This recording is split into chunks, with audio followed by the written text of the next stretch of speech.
सेना को कुछ अनहोनी की खबर मिल चुकी थी। इससे पहले ही भारतीय सेना के कैप्टन सौरभ कालिया पेट्रोलिंग पर गए थे, लेकिन लौटकर वापस नहीं आए। और जब उनकी लाश मिली तो टुकड़ों में कटी थी, जिसे पाकिस्तानी सेना ने वापस किया था। इस बीच भारतीय सेना को पाकिस्तानी घुसपैठ की खबर एक गड़ेरिये से भी लग चुकी थी। सेना सतर्क हो चुकी थी, लेकिन मुश्किल बहुत थी, क्योंकि दुश्मन घात लगाकर ऊपर बैठा था और हमारी सेना नीचे थी। वो हमारी सारी हरकत देख सकता था, लेकिन हम उनको नहीं देख सकते थे।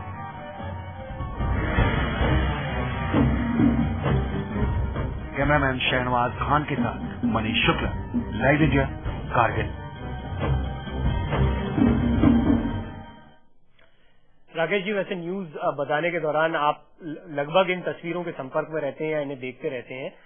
पहले जो हमने तस्वीरें दिखाई, आज की तस्वीरें जैसा मनीष बता रहे थे, और मैंने कुछ यादें ताजा करने की कोशिश की उस वक्त की कि कारगिल के युद्ध के दौरान किस तरह का माहौल था या किस तरह की परेशानियां थी। कितना बदल गया अब कारगिल। अभी जब ये तस्वीरें आप देख रहे थे तो आपको वो कारगिल याद आ रहा होगा जब 10 साल पहले आप रिपोर्टिंग पे थे वहां। मुझे प्रवीण, अभी जो तस्वीरें देख रहा था, मुझे उस वक्त की याद आ रही थी। मुझे लग रहा था कि 1999 में कैसे कवर किया गया था, मीडिया पहली बार वहां आया था। जो ये माहौल अभी दिख रहा है थोड़ा सुंदर, ये वो नहीं था, लेकिन कमोबेश यही था, क्योंकि वो एक ऐसा इलाका है जिसमें प्राकृतिक सौंदर्य है, प्लस वहाँ पे वो बॉर्डर का इलाका है।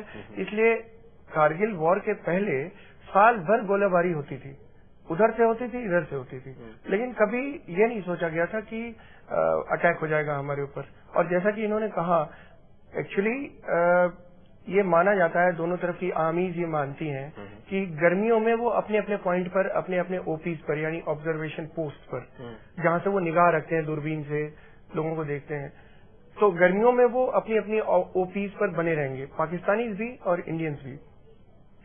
लेकिन जैसे ही ठंड आती है, नवंबर, दिसंबर, जनवरी, फरवरी, जैसे ही आता है, ये एक माना हुआ फैक्ट था कि दोनों तरफ की आर्मीज पीछे चली जाती हैं, क्योंकि रहना बहुत मुश्किल होता है। लेकिन मुशर्रफ की ये एक कोशिश थी इसी दौरान कब्जा कर लो, और उन्होंने, आप यकीन करें कि मई में पता चला है कि हमारे ऊपर अटैक हो गया कारगिल, लेकिन ये जाने में जाके, यानी 6 महीने पहले से जाके वहां बैठे थे। और जब टाइगर पे हमारी आर्मी जब पहुंची है, उसने कब्जा किया, तो कब्जा करने के बाद उन्होंने देखा कि यहाँ अगले 1 साल का सामान मौजूद है। जब आपसे बात कर रहे हैं तो हम वो तस्वीरें भी दर्शकों को दिखा रहे हैं कि किस तरह राकेश जी रिपोर्ट के दौरान वहां पर मौजूद थे और आर्मी के तमाम जवानों के साथ, यानी कि आप देख सकते हैं ये वही मौका था जिस वक्त कारगिल युद्ध में मुझे लगता है खत्म हुआ था, उस वक्त जीत हासिल ही हुई। हम टाइगर पर कब्जा कर चुके थे, निर्णायक जीत होने वाली थी, और हमारी टुकड़ियां धीरे धीरे वहां से लौट रही थी, लेकिन 1-2 दिन उसमें लगना बाकी था। और जो कारगिल जाने से पहले जो मैंने जज्बा देखा था देश में, दिल्ली में, अखबारों में जो खबरें आती थी, हम लोग खुद रिपोर्टिंग करते थे, हमें लगता था कि वो कौन सी जगह होगी जहां के लिए पूरा देश उमड़ पड़ा है, और पूरा देश ही नहीं, हिंदुस्तानी जहां जहां भी हैं। लेकिन वहां जाकर हमें लगा, प्रवीण, आज मैं सच बताऊं आपको, हमें लगता है आज लगा कि ये सब आजादी के लिए, वो आजादी जिसकी हम कीमत नहीं समझते।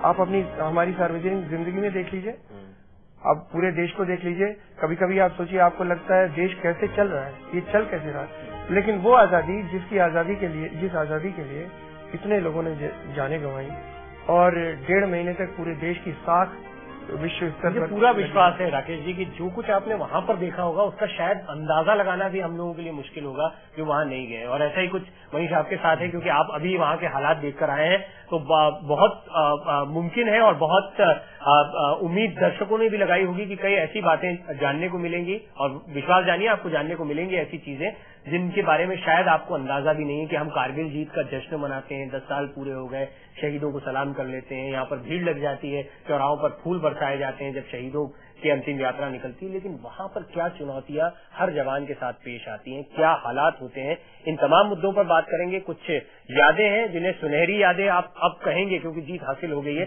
लेकिन उन यादों के दौरान भी बहुत कठिन वक्त रहा है, वो राकेश जी से जानने की कोशिश करेंगे। आज का वक्त मनीष बताएंगे, लेकिन एक छोटे से ब्रेक के बाद।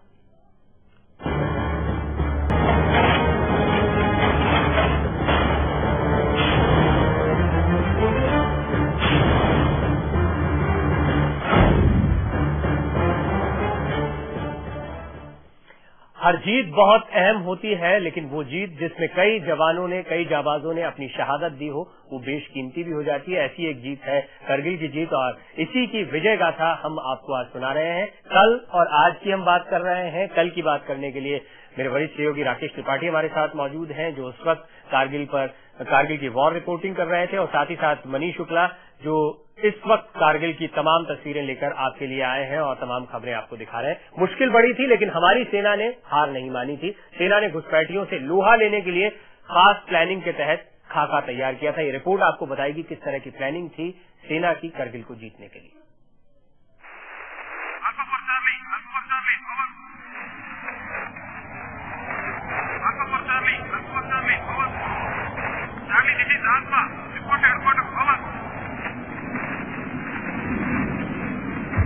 जाबाज ऑफिसर लेफ्टिनेंट सौरभ कालिया 15 मई 1999 को पेट्रोलिंग पर गए थे, लेकिन वो लापता हो गए। उनकी टीम की सर्च ऑपरेशन के लिए सेना ने एक और टीम को रवाना किया, लेकिन वो भी लौट कर नहीं आई। सेना का शक यकीन में तब्दील हो गया था।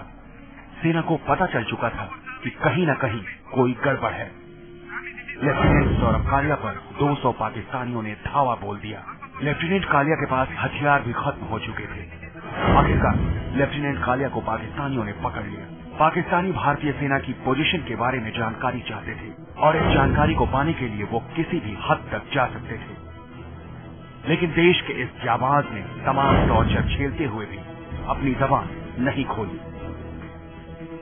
लेफ्टिनेंट कालिया के टॉर्चर की कहानी अगर आप सुनेंगे तो आपकी भी रूह कांप जाएगी।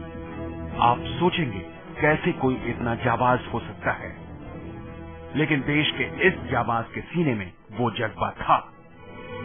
लेफ्टिनेंट कालिया को आखिरकार दुश्मनों ने मार दिया, और इतनी बेरहमी से मारा जिसका जिक्र करने से भी रोंगटे खड़े हो जाएंगे। लेफ्टिनेंट कालिया अक्सर अपनी मां से कहते थे कि देखना मां, मैं कुछ ऐसा कर जाऊंगा कि पूरा देश मुझे याद करे। और देश के इस वीर सपूत ने अपनी जान की बाजी लगाकर ये साबित कर दिया। 4 रेजिमेंट के इस जाबाज ऑफिसर को पूरे 21 दिनों तक दुश्मनों ने बंधक बनाकर जानकारी लेने की कोशिश की, और जब सौरभ कालिया नहीं टूटे तो दुश्मनों ने उनके शव को छोटे छोटे टुकड़ों में काटकर भारतीय सेना के हवाले कर दिया।